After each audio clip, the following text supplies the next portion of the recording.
Hi there, this is Unmesh from Piximperfect, and today I'm going to share with you how to add speed to your photos in Photoshop. You see, when you're capturing a fast object, your camera moves with that of the object, right?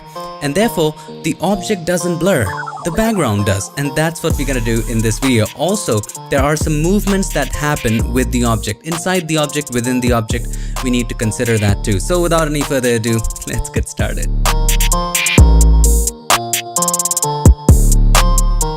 Back in the magical world of Photoshop, and if you want to go ahead and download this photo and follow along, check the links in the description. Now have a look at this photo. There's not much space to it. The object is too large. We need some space, right? We need to give him some space. So let's expand this photo. Press C for the crop tool, alright? And we can choose the original ratio of the image from the top right here. Let's make it larger. Hold the Alt key or the Option key. Then when you make it larger, it will be made larger from the center. So we're going to make it about this big. What do you think? It looks all right. Hit enter or return once you're satisfied. Now the question is, how are we going to fill these gaps? Very simple. You already might have guessed it. Content aware. All right. So first of all, let's go ahead and select them by simply choosing this tool, the magic wand tool, and click once. There you go. All of it is now selected. But if you just zoom in, when you use the content aware fill, there might be a little gap. It might give you a little thin gap. We need to avoid that. To avoid that, we need the selection to dig in a little bit. So to make that happen, let's go to select and then modify, expand. We can expand by 3 or 4 pixels, that's fine. Let's go for 4. As you can see, the selection is digging in a little bit. All right, you can go to edit and then content aware fill. Click on that. If you want to keep it non-destructive, you can do it that way. You can output to new layer, but I don't want to make it so complicated. So I'm going to just choose current layer, and it does a pretty good job, right? Also, we didn't want the subject to be a part of this, so we could have just masked it out. But in this case, it already is doing a fantastic job automatically, and it's going to be blurred, so it doesn't matter about all of these imperfections here and there. So it's fine. Hit OK. It looks okay. And there you go. Press Ctrl or Command D to deselect. Now we are ready to add some motion to our photo. First of all, press Ctrl or Command J twice. One is for the motion blurred background and the second one is for the subject.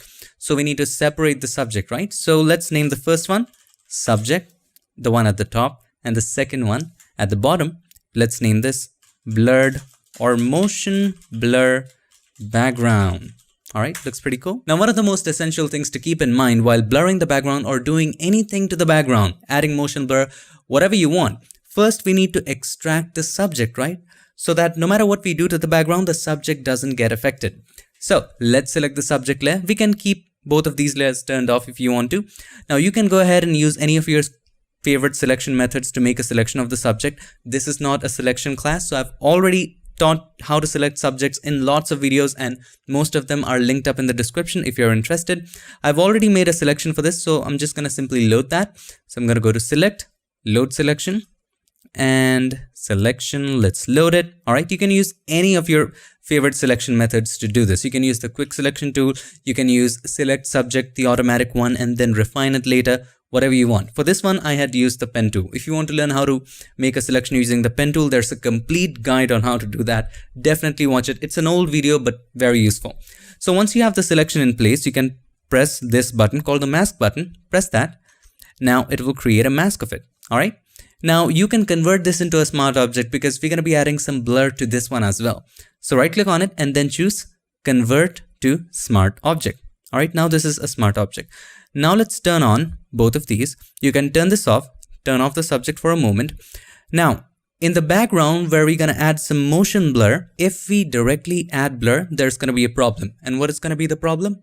Ghosting. So let me show this to you, then you'll understand. So I'm just going to add a very simple blur here, not the advanced one that I'm going to show you later. So even if we go to filter, blur, and then even if we choose motion blur, and let's choose the right angle. All right, this looks pretty okay. Look at the ghosting it's creating. Let me decrease the value. All right. Now it does look like it's in motion. However, look at the ghosting around the subject. Why this is happening? Let's turn off the subject for a moment. Have a look. The subject is getting blurred too, and it's creating that ghosting effect around the edges. We want to avoid that. So to avoid that, what do we need to do? First of all, let's go back. Make sure the subject layer is turned off. And in the motion blur background layer, we just need to remove the subject. And how do we do that? We just did it. Content aware fill. All right. So first of all, we need to make a selection of the subject. We already have the selection. Once you have masked out the subject right here, you can create a selection from a layer. Hold the Control or Command, click on the thumbnail of the subject layer to make a selection of it. Now, we need to have a little bit of gap because we don't want to have this line around the edge once we use the content aware fill. So to have that extra gap, we need to expand the selection, right? Let's go to Select, Modify, and then Expand. Let's choose somewhere between 25, 30. What do you think? 30 is good. Look at the gap it's adding. All right. Adequate, nice gap. Just make sure no place any of the object is poking out of this selection. We don't want that to happen. All right. So once you have made sure that happens, you can simply use content aware fill by going to Edit, Content aware fill. Now it's going to show you a preview. If there are certain areas which you don't want to be a part of the filling, you can just erase it on the left hand side right here. By the way, again, I have a complete video on the brand new content aware fill dialog box. You can check it out right here. Once you're satisfied, this is pretty okay. Hit OK and it's replaced. Press Ctrl or Command D to deselect. Now keep in mind, if you don't have the brand new content aware fill, don't worry. Don't sweat it. You can still apply content aware fill. Let me show you how. So let's say you're using an older version of Photoshop which does not have the brand new content aware fill.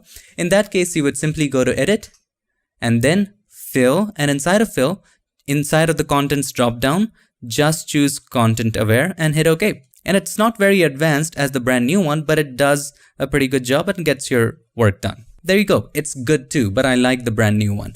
So let me apply that again. Edit, Content Aware Fill. I like the defaults. Let's go ahead and hit OK. And it does a pretty good job, and it's a bit faster too. Press Ctrl or Command D to deselect. Let's turn on the subject. And now let's add blur. But before we add any blur, we want to be able to have the ability to change the values of the blur later, right? And for that, what do? We convert the layer into a smart object. So with the motion blur background layer selected, let's go to Filter, Convert for Smart Filters, hit OK. This converts the layer into a smart object. Now let's go to Filter, Blur Gallery. Now we're not going to add that simple motion blur. We're going to add something complex. Blur Gallery, inside of that, let's go for Path Blur. This is a brilliant blur. There are lots of variations you can do. If you don't want to add a simple straight blur for different projects, not for this project, you can also add a curved blur, something like this. You can add as many points as you want. So there are lots of exciting things you can do. Let's not get carried away. Let's get back to what we were doing. So let me delete this point. All right. So we wanted to add a blur starting from here and going there. So we can just make sure that the line is straight. All right, pretty good. Now we can increase the speed. Speed just is what it says. The higher the speed will be of this gentleman. I don't know if you can hear the crows in the background, but I'm sorry about it. All right, so this is okay. So I'm going to keep the speed somewhere at this. Let me make him go at a very high speed. Now you might be thinking that's too high. That's actually not, because we need to work with taper. Now taper is a setting that helps you fade in the edges of the blur. Does that make sense? No? Let's take a look at this area, or let's take a look at these blurred areas, right? These stretched areas. If you increase the taper, see what happens. See how the edges fade in naturally, right? Look how the edges fade in. Without the taper, this looks unnatural. Totally unnatural, abruptly ending, but with taper, the edges fade in pretty nicely. It's taking a little while to preview it, but you get the point. So I think I'm gonna add some little speed, not too high of a speed. Once you're satisfied with the speed amount, you can just hit OK. Now if you want to learn how endpoint speed works, I have another video. Check this out. It has path blur explained in way more detail than this video. Hit OK. Now that does look pretty good, doesn't it? Now you know what looks strange? Have a look at this. If you zoom into the shadow, how strange does it look? It looks like the scooter or whatever he is driving is just not on the ground, right? If you look at the original photo, look at this. There are some dark shadows under the wheels in addition to the original shadow. We are missing that. We lost it due to the blur. Let's turn everything back on. All right. Now we need to add that shadow on top again. So on top of the motion blur background, let's create a brand new layer. And you don't have to do anything complex. Just take a brush and then sample the shadow color. hold the Alt key or the Option key, click to sample the shadow color, and make sure the opacity and flow both are at 100, and take a soft round brush and just dab. All you gotta do, dab. Dabbing is the secret of life. Dab it right there and press Ctrl or Command T. Okay, now we need to flatten the dab. Hold the Shift key and then just flatten it like this. If you're using an older version of Photoshop, you wouldn't have to hold the Shift key. Transformation shortcuts have been changed lately, and it has been a whole lot of confusion. But anyway, just make it flat. This seems to be about right. Make it a little longer. All right. Now, if you place it there, how does it look? It looks kind of okay, not exciting. Change the blend mode from normal to multiply. Multiply is a blend mode which darkens. Now let's move it there. With the help of the arrow keys, just take it slowly and gradually in there. And there you go. It looks so much better than before. Now let's copy the same shadow for the front wheel. So hold the Alt key or the Option key, click and drag, and drop it on the front wheel. Now we need to make sure that the front wheel is touching the ground, not above the ground. And for that, just move it at the top. Much better. So there you go, my friend. But it still does look a little strange, right? How do we fix it? Maybe I don't know. Or maybe I do. First of all, let's merge both of these layers. So select the first one, hold the Ctrl or Command, select the second one, press Ctrl or Command E, and we can name this Wheel Shadows. Now, did you notice a strange thing happen once we merged both of them? What happened? The blend mode got away. Have a look. The blend mode is now normal. We need to change it back to multiply. So that's what happens when you merge different layers. Anyway, we also want a little bit of the darkness on the wheel as well. So let's make a copy of this. Press Ctrl or Command J. Place it at the very top on top of the subject. Hold the Alt key or the Option key. Click on the line between these two layers. Now it's limited to the wheel, and have a look. This area is a little dark, giving it a little realistic look. All right. Now you can decrease the opacity if you want to. I think it's too high. So we're going to just adjust it accordingly. And also the wheels are too sharp. So we need to work with the masks a little bit. So select the subject, click on the mask button. Now take the brush with a soft round brush. And I should have given some time to the selection, but I didn't. Anyway, so make sure that the mask is kind of soft here as well. Maybe we want to move the wheel shadow a little towards the top. Now it looks like it's touching the ground. It looks pretty good. Have a look. Pretty good, doesn't it? So without the wheel shadows, it does look strange, but with the wheel shadows, it looks excellent. Now wheel shadows, let's name the top one as On Wheels. Okay, pretty cool. Now if you look closely, there are a lot of things moving besides the background. If you zoom in, have a look at the leg. The leg's been pushing the scooter, right? And it has a movement. So we need to add some blur to it as well. The wheel's been rotating, right? So we need to add some blur to it as well. So first of all, let's add some to the wheels. So select the subject layer and then let's go to Filter, Blur Gallery, and then Spin Blur, because we need to what? Spin the wheels, right? So let's just bring it right here. Zoom in. Now, as you can see, it's lagging a little bit. Let's turn off the preview for a moment, right? So that it's fast, we can adjust it right now. And then once we have positioned it well, we can just turn the preview on. Let's make the circle a little smaller by using this point right there. So let's drag it in, zoom in, adjust it properly. Now look at these 4 points in the inside. 1, 2, 3, 4. The blur happens inside these 4 points. So if you bring these 4 points like this, and then let's turn on the preview, you will notice that the blur happens inside those points, and outside those points, it goes from blurred area to zero blur area along the edge. So we want to bring these points to the very edge and then apply the blur. Yes, we do need a lot of blur. This seems to be about right. So let's turn off the preview because it gets laggy. So we know what the values are. Let's replicate it for the front wheel. So we're going to create one more point right here and then similarly make it smaller. You can also stretch it if you want to a little bit here and there. And the value we chose was about 168 to 177, something like that. And now if you turn on the preview, let's check if both of them look right. So let's check the preview. Now here's what I accidentally did. I accidentally moved the center on the left view so it looks strange. Let's move the center to the center. Hold the Alt key or the Option key. Click and drag to move the center. So let's move it to the center. Just make sure the right one is on the center as well. So to move the center, all you have to do is to hold the Alt key or the Option key, click and drag to move the center. Now let's turn on the preview. Let's see what kind of a result it's creating. It should be pretty good. All right, now there might be some disruptions here and there, but it's a pretty good result. We can actually work with that. So this one, let's decrease the value a little bit. I think it's kind of too much. 130 seems to be okay. Let's set the same thing for the right one. Sorry, the front view, 130. That's pretty fine. Now that we have added the spin blur, we also need to add some blur to the leg as well. But for that, we don't need to add spin blur. The leg is moving in a direction. It's moving along what? A path. So what do we need to add? Path blur. You can turn off the preview for a moment because it kind of just lags up everything.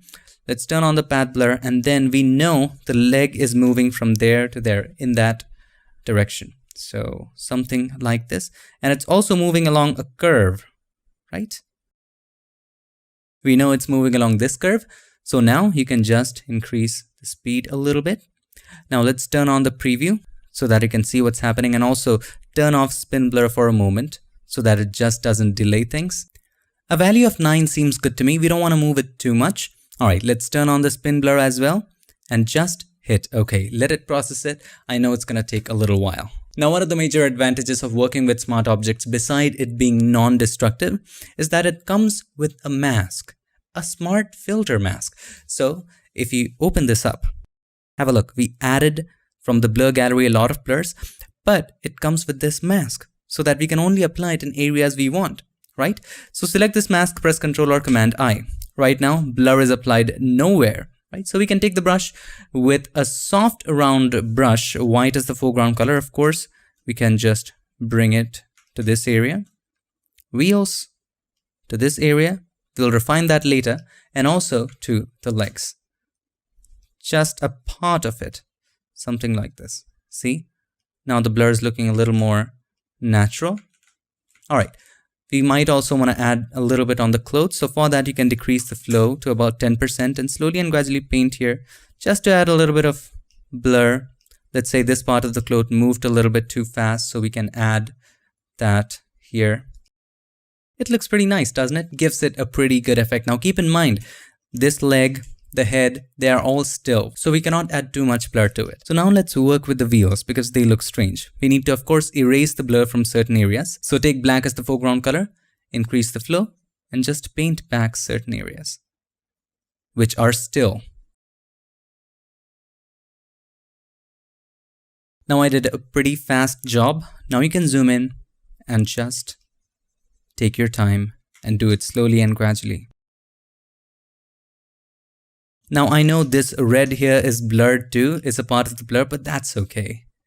Nobody's gonna notice that much. But if you wanna go ahead and remove that, you can remove it by using quantitative fill and then apply the spin blur. Make it complicated if you want to, take your time. But this doesn't require that much of a dedication. This is a pretty simple image.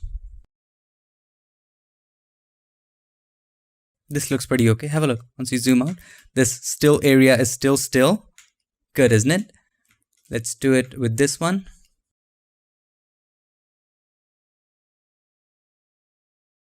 Now, by the way, this looks all right, but there is something missing.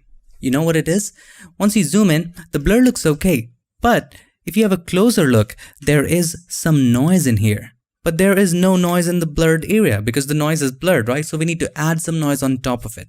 Even in the background, it's all blurred, but where is the noise? There is noise in the subject, but not there in the background. So we need to add that as well. Let's start with the noise of the blurred areas of the subject. And there are ways to do it inside of Blur Gallery as well. So if you double click on Blur Gallery, and in here, you will have those options. So let's zoom in. First of all, let's turn off Path Blur. Just makes things a lot slower. Let's just zoom into one of the wheels. That would be adequate. Let's click on noise right there and just increase the amount of noise. See, it's adding some noise to it. Now control the amount, how much you want to match with the existing ones. So about this one is fine. You can control the size of the noise. So how big you want the noise to be, how small you want the noise to be. This size is perfect. You can control the roughness. You can add color to the noise if you want to. And if you want to take the noise away from the highlights, you can control that as well. Yeah, this looks pretty fine. Once you're satisfied with the noise, just hit OK. There you go. Now look how well it is matching. Look at the back, how well it is matching. But I think we forgot something. We forgot to turn on the path blur. So let's go back to the blur gallery. Just inside the blur tools, make sure path blur is checked and hit OK. Look at this, it looks so much better. It even added noise in the path blur areas, which is perfect. Now we need to work on the background as well. So we need to get back to the motion blur background. Let's open that up and double click on the blur gallery to open that. Zoom in. Notice the noise on the subject. We just need to match that with that of the background. So we will click on the noise right there and then just increase the amount. This much is fine to me. Let's check the different areas. So let's scroll up and check with the head area. Yeah, it matches pretty well. If we change the roughness a little bit, it does match up pretty well. So let's increase it just a tad bit and hit OK once you're satisfied with the amount. And this is pretty good. So there you go. It does look pretty good. Now there's a problem that I see right now. Have a look at the edge of the subject. It's just too sharp, right? The masking needs to be a little soft. However, we already converted it into a smart object, remember? How can we get back to the original mask of the subject? Well, it's pretty simple. If you double click on the subject, it'll open up another document with the subject mask. All you gotta do here is to blur it. So you can use the blur tool and just start blurring the mask. Make sure the mask is selected, not the subject, and start blurring it. Or you can also use the smudge tool. First of all, let's create a black background so that you can see what's happening. All right, put it at the back, and then you can select the mask right there, and you can use the smudge tool and just push it in a little bit. It also adds a little bit of blur to it. Okay, now after you have pushed in just a little bit, you can use the blur tool and just start painting on it. Pushing in is important because if you directly blur, a little bit of the background might show up.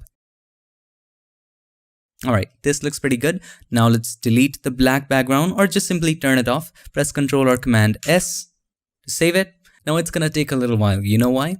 Because all of the filters is gonna be applied again because the smart object is being updated. So it will update, it will apply all the filters, the blur filters that we applied before. So yeah, it's gonna take a little while. You see, that's the price we pay when we work non-destructively, but it's worth it because we were able to go back and adjust the mask if we wanted to. So let's get back to our document, and there you go. It's much better now. All right, it looks pretty good. It's all ready. Your image is absolutely ready. Now on top of it, you can put as many elements as you want. You can put some straight, speedy lines if you want. You can add some text. You can do some color grading.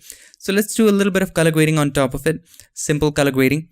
So first of all, let's make the brights brighter. So click on the adjustment layer icon and then choose curves. No Piximperfect tutorial is complete without curves. You already knew that, didn't you? So take this slider on the right hand side to the left slowly and gradually. And we need to make sure that we are not losing any details. To do that, hold the Alt key or the Option key and then take the slider. As soon as you begin to see the artifacts, that shows that we are losing details in those areas. So at about that, we can stop. Now let's apply Crisp Warm to it. Click on the adjustment layer icon and then choose Color Lookup. Crisp Warm has always been my favorite. Click on the drop down menu and then choose Crisp Warm. It's making the shadows very dark. Let's only apply it in the highlights. So double click on the right hand side of the layer and take it away from the shadow areas by taking the slider of the underlying layer from left to right. It hasn't even been loaded yet.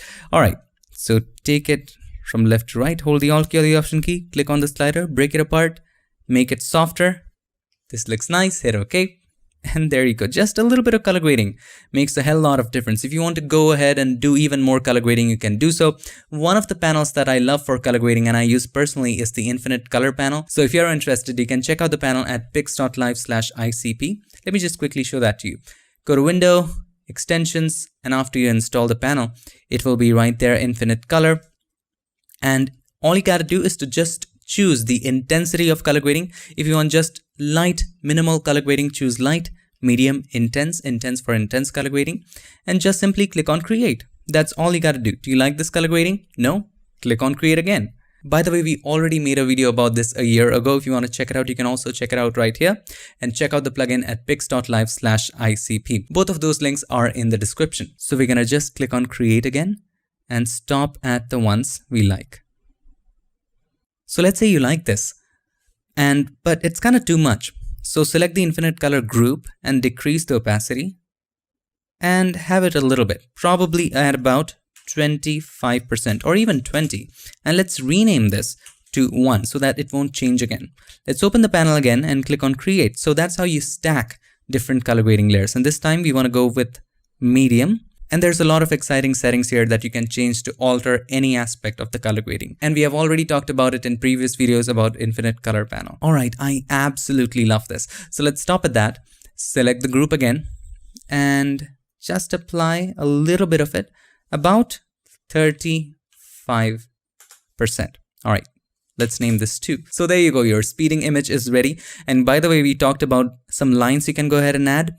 So you can create a layer on top of the subject, take the brush, and with a hard round pressure size brush, you can just paint some lines in white. So with white as the foreground color, you can just paint some speedy lines if you wanted to. Sorry about that. When you click and draw the line, if you hold the shift key, it will create a straight line. Right? Something like this. And at the bottom of the subject as well, if you create one more layer, and then you add some lines here. Whoops. It kind of joins the dot when you just don't release the shift key. So don't forget to release it. So you can do something like this. It's also exciting. You can keep it turned off, turned on, whatever you wish. It's your image. So that's how to add some speed to your photos in Photoshop. I hope this video helped you. And if it did, make sure to give us a like, and also don't forget to subscribe, and not just subscribe. Ring the bell so that you, my friend, don't miss any other future tips, tricks, or tutorials. Let's do a quick little recap.